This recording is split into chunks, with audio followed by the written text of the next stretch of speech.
Imagine going into retirement anticipating you're going to have this much in income, then a year and a half later, realizing you actually have less. That is what can happen with the FERS supplement. And if you've ever wondered how to avoid that, stay tuned for this episode of the FERS Federal Fact Check.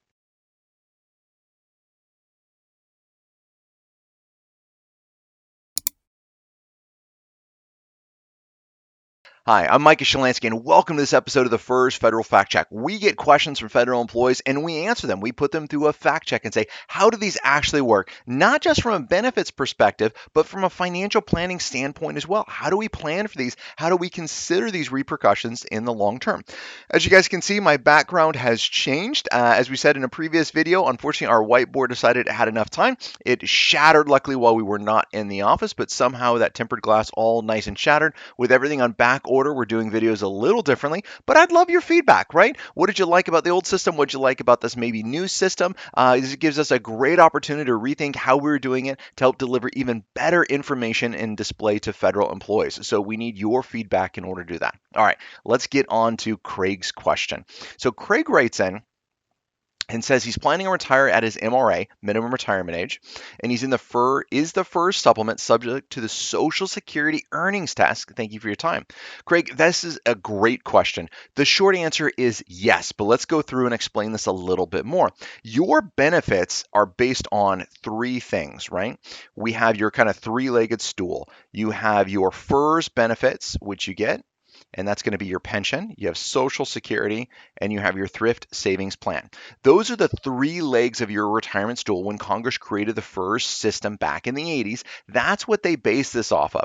Now, in order for your FERS retirement to come in, you got to meet one of three criteria. There's some other exceptions out there. I'm just going to speak kind of general rules. You have to be your MRA, minimum retirement age, and have 30 years of federal service, or be age 60 and have at least 20 years of federal service. That's an and, not 220, and 20 years of federal service. Or you can be age 62 and have at least 5 years of federal service. You got to meet one of those three criteria.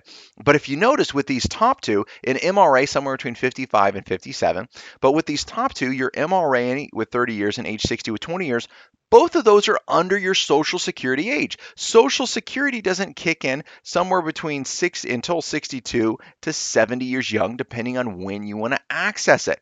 Now, TSP, as long as you separated from service at 55 or older, you can actually access your TSP at 55 with no 10% premature distribution penalty. We've done some other videos on that. We're not going to go into details here. There are some catches. Make sure you understand how those work. But you can look at this benefits and say, wait, I got a three-legged stool, but my FERS can start at 57, my minimum retirement age, but my Social Security doesn't start till 62. I got a 5-year gap in time. What is going to take place in this? And that's where the FERS supplement or special retirement supplement comes into effect.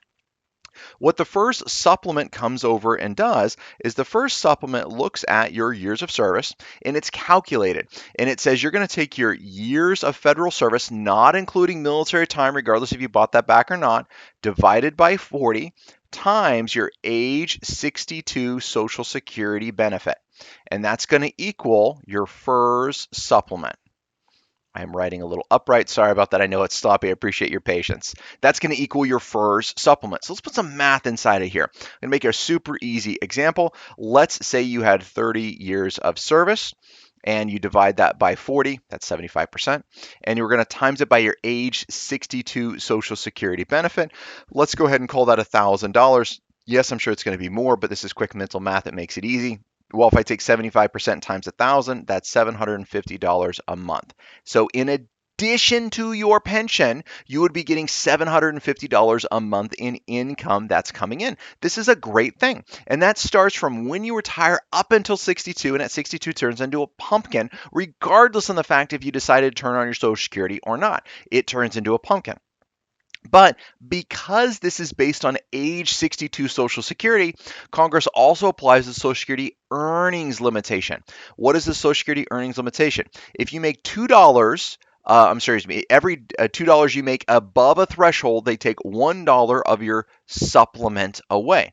Currently, that threshold is $19,560, right? So let's call it 19,000 and change. So if you go out and retire, now what is earned income? Earned income is not your pension, is not a TSP withdrawal, it's not an IRA withdrawal, is not your spouse's earned income, is not your military pension, it's not your VA income coming in, etc. Earned income is you outside of the federal government going and getting a job or going back to work, maybe for the federal government as a contractor.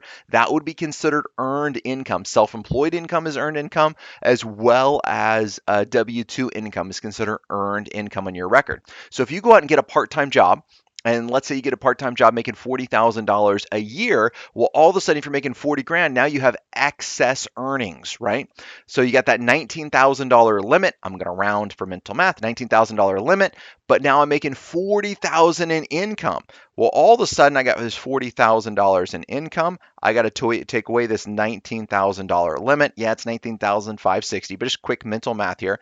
That means I have $21,000 of excess earnings. So what that means, for every $2 above that 19,000 threshold, they're going to take $1 of my supplement away. So basically, I take this $21,000, I divide it in half, and that's going to equal $10,500. So they would reduce my supplement by $10,500. Well, if my supplement is only $750 a month, it goes to zero, right? Good news, you don't owe them money. It's not negative, but it could reduce your supplement all the way. So you really got to look at this. And this is the reason with our clients, we put together a retirement income timeline. The first 10 years of retirement, where's your income going to come from and what are you affected by?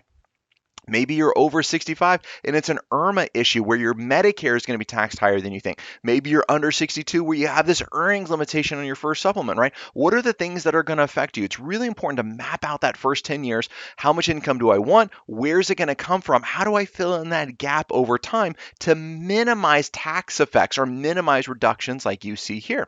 If you have questions like this and how they pertain to your benefits, jump on our website, planyourfederalretirement.com. You can schedule a one-on-one consultation with myself or my team, and we'll sit down and we'll go through this and make sure you understand your federal benefits and how they pertain to your retirement. Till next time, happy planning.